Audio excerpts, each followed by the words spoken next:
షాప్లో ప్రతి షాపుల్లో కూడా ఉంటుంది. మనకంటూ ఒక గుర్తింపు లేదు, మనకంటూ ఒక వ్యాపారం లేదు, సొంతగా చేసుకోవడానికి ఎలాంటి ఆస్కారం లేకుండా చేస్తున్నారు అని చెప్పి మేమైతే తగ్గము అని చెప్తూ ఉన్నారు తెలంగాణ శామ్.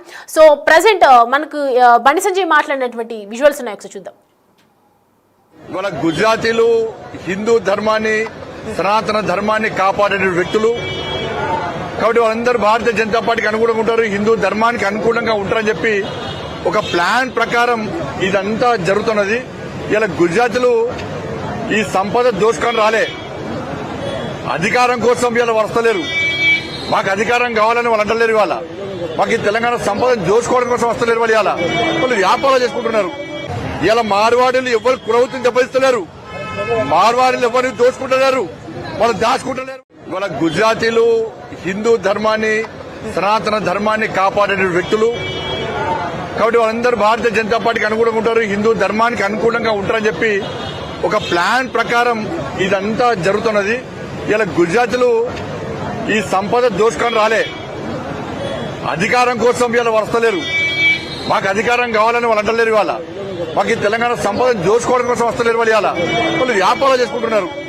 ఇలా మార్వాడీలు ఎవరు కులవృత్తిని దెబ్బతిస్తలేరు, మార్వాడీలు ఎవరిని దోచుకుంటున్నారు, వాళ్ళు దాచుకుంటున్నారు. ఇవాళ గుజరాతీలు హిందూ ధర్మాన్ని సనాతన ధర్మాన్ని కాపాడే వ్యక్తులు కాబట్టి వాళ్ళందరూ భారతీయ జనతా పార్టీకి అనుకూలంగా ఉంటారు, హిందూ ధర్మానికి అనుకూలంగా ఉంటారని చెప్పి ఒక ప్లాన్ ప్రకారం ఇదంతా జరుగుతున్నది. ఇలా గుజరాతీలు ఈ సంపద దోచుకొని రాలే, అధికారం కోసం ఇలా వస్తలేరు.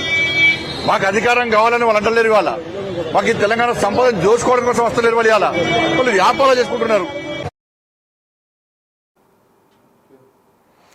రైట్, బండి సంజయ్ మాట్లాడింది విన్నాం కదా. ఒకవైపు హిందూ ఐక్యత్వం అనుకుంటూ మాట్లాడుతూ ఉన్నారు. సో ప్రజెంట్ మనకి అందుబాటులో ఉన్నారు గోరేటి రమేష్. ఈయన తెలంగాణకి సంబంధించి ఏదైతే ఈ గో బ్యాక్ మార్వాడి ఉద్యమానికి సంబంధించి పాటలు కూడా పాడడం జరిగింది. ఆయన మనతో అందుబాటులో ఉన్నారు, ప్రస్తుతం ఆయనతో మాట్లాడే ప్రయత్నం చేద్దాం.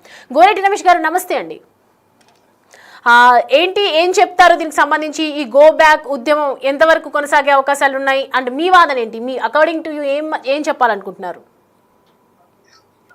ఈ భారత ప్రజాస్వామ్యంలో రాజ్యాంగం కల్పించినటువంటి భారత రాజ్యాంగం ప్రకారం ఈ ప్రపంచంలో అయినా, ఈ దేశంలో అయినా, ఏ రాష్ట్రంలో అయినా ఎక్కడైనా నివసించే హక్కు, స్వేచ్ఛ అందరికి ఉంది.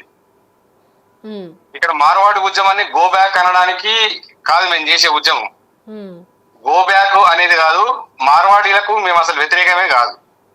వాళ్ళు చేస్తున్నటువంటి దందాలకు వ్యతిరేకం, వాళ్ళు చేస్తున్నటువంటి అవినీతికి వ్యతిరేకం, వాళ్ళు ఏవైతే ట్రేడ్ లైసెన్స్ లేకుండా 2 నెంబర్ మాల్ తోటి ఇక్కడ ఉన్నటువంటి కల్చర్ ను విధ్వంసం చేస్తున్నారో, మాకు ఉద్యోగ అవకాశాలు లేకుండా, ఉపాధి అవకాశాలు లేకుండా చేస్తున్నారు. దాని మీద మాత్రమే మా యుద్ధం తప్ప వాళ్ళని గో బ్యాక్ అనే ఉద్యమం కాదు. అదే అండి.